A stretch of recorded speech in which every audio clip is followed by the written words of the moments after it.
মানুষ মানুষের জন্য এই কথাটা আমরা অনেক সময় শুনি, কিন্তু সেই মানবিকতার বাস্তব ছবি আবার সামনে এলো বাঁকুড়া জেলার সিমলাপালে।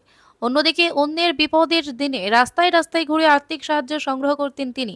অসহায় মানুষের পাশে দাঁড়াতে মানুষের দরজায় দরজায় গিয়ে সাহায্য চাইতেন। কিন্তু আজ ভাগ্যের নির্মম পরিহাসে সেই মানুষটি পড়েছেন বিপদের মুখে। বাঁকুড়া জেলার সিমলাপাল এলাকার বাসিন্দা তাজেমুল মোল্লা পরিবারের একমাত্র উপার্জনকারী ছিলেন তিনি। কিন্তু পরপর দুইবার হার্নিয়া অপারেশন হওয়ার পর এখন আর কাজ করতে পারছেন না। ফলে সংসার চালানোই হয়ে উঠেছে কঠিন। পরিবারের মুখে দুবেলা খাবার তুলে দেওয়াটা আজ বড় লড়াই হয়ে দাঁড়িয়েছে। একসময় মাহির মোল্লা চিকিৎসার জন্য আর্থিক সাহায্য সংগ্রহে গুরুত্বপূর্ণ ভূমিকা নিয়েছিলেন তাজেমুল মোল্লা। কিন্তু আজ মাহির মোল্লা আর আমাদের মধ্যে নেই। তার চিকিৎসার জন্য যে অর্থ সংগ্রহ করা হয়েছিল সেই অর্থ থেকে এলাকার অসহায় মানুষের পাশে দাঁড়ানোর উদ্যোগ নেওয়া হয়েছে। সেই উদ্যোগের অংশ হিসাবেই সামাজিক সংগঠন নিউ ড্রিম গ্রুপ এগিয়ে এসে সংগঠনের পক্ষ থেকে অসুস্থ তাজেমুল মোল্লার হাতে তুলে দেওয়া হয় 2 মাসের রেশন সামগ্রী এবং নগদ অর্থ। এই মানবিক উদ্যোগে নেতৃত্ব দেন জয় দত্ত, নূর ইমান মল্লিক। একদিন যিনি অন্যের জন্য সাহায্য সংগ্রহ করেছিলেন, আজ তারই কঠিন সময় পাশে দাঁড়ালো মানুষ। মানুষ মানুষের জন্য এই বার্তা আবারও নতুন ধরলো সিমলাপালের এই মানবিক উদ্যোগ। বাঁকুড়া সিমলাপাল থেকে Jasir Molla report, peace news Bangla.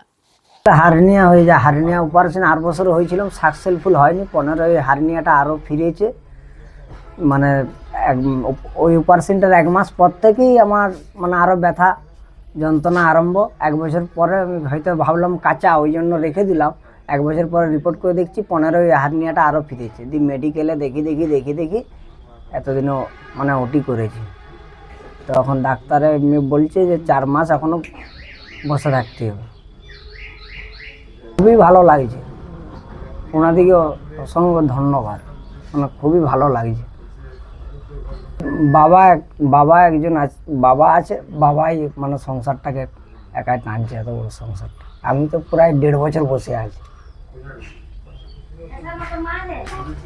Family আছে, বউ, 2টা বাচ্চা আছে আমার, আর মা বাবা আর দাদা ওরা আছে। দাদা ওরা আলাদা আছে।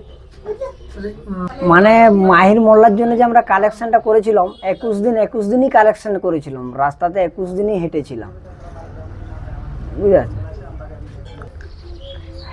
আজ আমারই সাহায্যের প্রয়োজন হয়ে পড়েছে। তাই সকালকে বলবো যে আপনারাও এরকম মানে অসহায় মানুষদের পাশে থাকো। তাজেমুল মোল্লা, বাড়ি হচ্ছে সিমলাপাল।